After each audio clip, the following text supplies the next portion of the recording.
বন্ধুরা আমি উনুনে রান্না করছি, রেসিপি সোয়াবিনের তরকারি, বাঙালি রান্না, সেই জন্য উনুনে করছি। সময়তে গ্যাসেও করি, উনুনে করছি।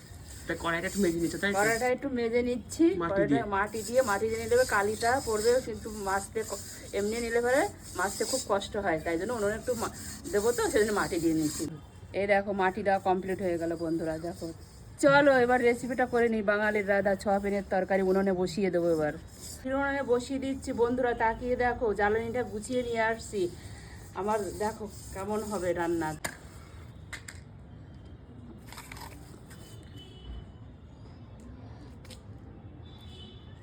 বন্ধুরা উনুন ধরাচ্ছি, দেখুন কাঠে বসিয়ে দিলাম এবার রান্নাটা।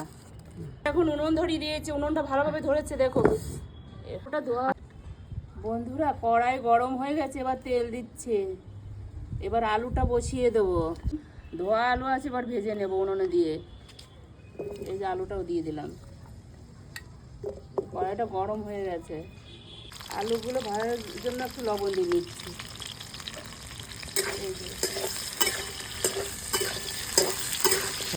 প্রচণ্ড রোদের তাপ, হালকা ভাজা হয়ে গেছে, এবার নামিয়ে দেবো। হালকা তেল দিয়ে এটা আলুটা ভেজে নিলাম। রোদে এখানে বসা যাচ্ছে না একদমই। আলুগুলো ভাজা হয়ে গেলে এবার তুলে নিলাম।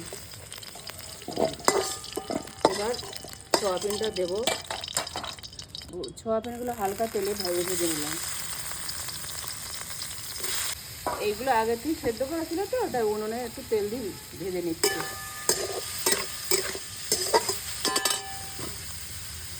সয়াবিনগুলো ভেজে নিচ্ছি লবণ দিয়ে বন্ধুরা, আর একটু হলুদ দিয়ে দিচ্ছি।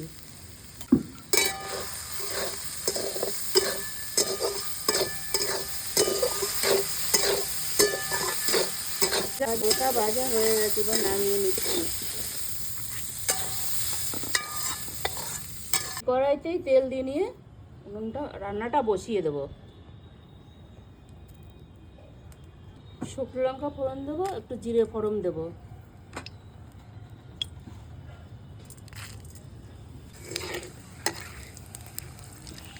এখানে আদা জিরে শুকনো লঙ্কা দিয়ে পেস্ট করে তারপর মশলাটা উনুনের মধ্যে দিয়ে দিচ্ছি বন্ধুরা।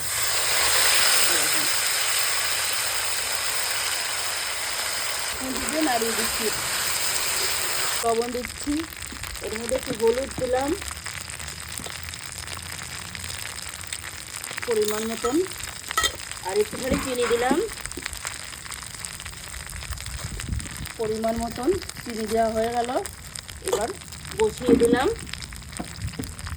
এবার নাড়িয়ে দিলাম, দিয়ে তরকারিটা বসিয়ে দেবো। হালকা জল দিয়ে একটু কষিয়ে নেব, দিয়ে উনুনে দিয়ে দেওয়া হলো। নিজের মতোটা ছেড়ে রেখে একটু হালকা মশলাটা কষিয়ে নিয়ে তারপরে সয়াবিন আলুটা এর মধ্যে দিয়ে দেবো। দিয়ে দিলাম। এবার একটু নেড়ে দিলাম।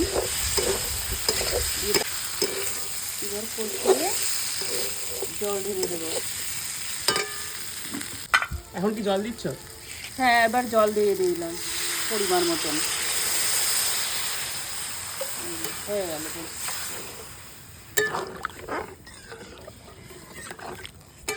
চার টুকরো টমেটো দিয়ে এবার ঢেকে দেওয়া হলো। বাহ, তরকারিটা হয়েই গেছে।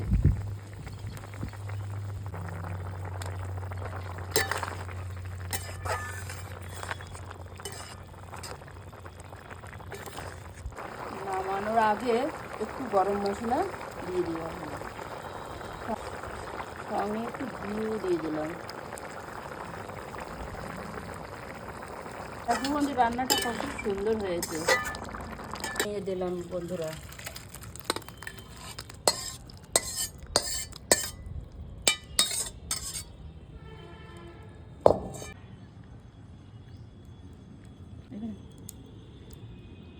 খেয়ে দেখতো কেমন হয়েছে।